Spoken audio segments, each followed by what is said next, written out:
இப்போ பிட்காயினை பொறுத்த வரைக்கும் என்னன்னா, ஒரு ஃபேக் பிட்காயின் உருவாகினா கூட, இன்னைக்கு ஒரு பிட்காயின் வந்து கிட்டத்தட்ட வந்து 95 lakhs ஒரு பிட்காயின்ங்கிறது. ஸோ என்னால ஒரு ஃபேக் பிட்காயின் உருவாக்க முடிஞ்சது அப்படின்னா, நான் வந்து 10 பிட்காயின் உருவாக்கி நான் பாட்டுக்கு ஜம்முன்னு செட்டில் ஆயிடுவேன். அண்ட் இதுல வந்து யாரும் வந்து சிஇஓவோ ஒரு கம்பெனியோ கிடையாது நடுவில். இது வந்து ஒரு டீசென்ட்ரலைஸ்டான சிஸ்டம்.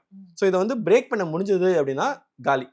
ஆனால் பிட்காயினை 15 வருஷத்துல யாராலையும் பிரேக் பண்ண முடியல. அதனால தான் அதோட வேல்யூ ஏறிட்டே போகுது. என்னைக்கு அது வந்து பிரேக் பண்ண முடியுதோ அதோட வேல்யூ ஜீரோ ஆயிடும். அந்த ரிஸ்க் இருந்துகிட்டே தான் இருக்கு. இப்போ குவாண்டம் கம்ப்யூட்டிங் புதுசா டெக்னாலஜி வரப்ப maybe bitcoin model can get broken அப்படிங்கிற ஒரு ரிஸ்க் இருக்க தான் செய்யுது. அதுவுமே வந்து பிட்காயின் நம்ம டெக்னாலஜியை இம்ப்ரூவ் பண்ணி அவாய்ட் பண்ணிட முடியும். பட் இது வரைக்கும் நடக்கல. ஸோ பிட்காயின் தான் டிஜிட்டல் ஸ்கேர்சிட்டி அப்படிங்கிற ஒரு கான்செப்டே உருவாக்குச்சு. நீங்க வந்து இப்போ தோனியோட 2011 6 அடிக்கிற பிக்சர் பார்த்தீங்கன்னா எல்லாரும் சகட்டு மேனிக்கு டிபியா வச்சிருப்பாங்க. ரைட் கிளிக் பண்ணி டவுன்லோட். ஸோ டிஜிட்டலை பொறுத்த வரைக்கும் ஒரு ஸ்கேர்சிட்டிங்கிறதே கிடையாது. ஒரு புது பாட்டு வருது அப்படின்னா நீங்க 10,000 காப்பி போட்டு ஃப்ரெண்ட்ஸ் எல்லாருக்கும் கொடுத்துருவீங்க.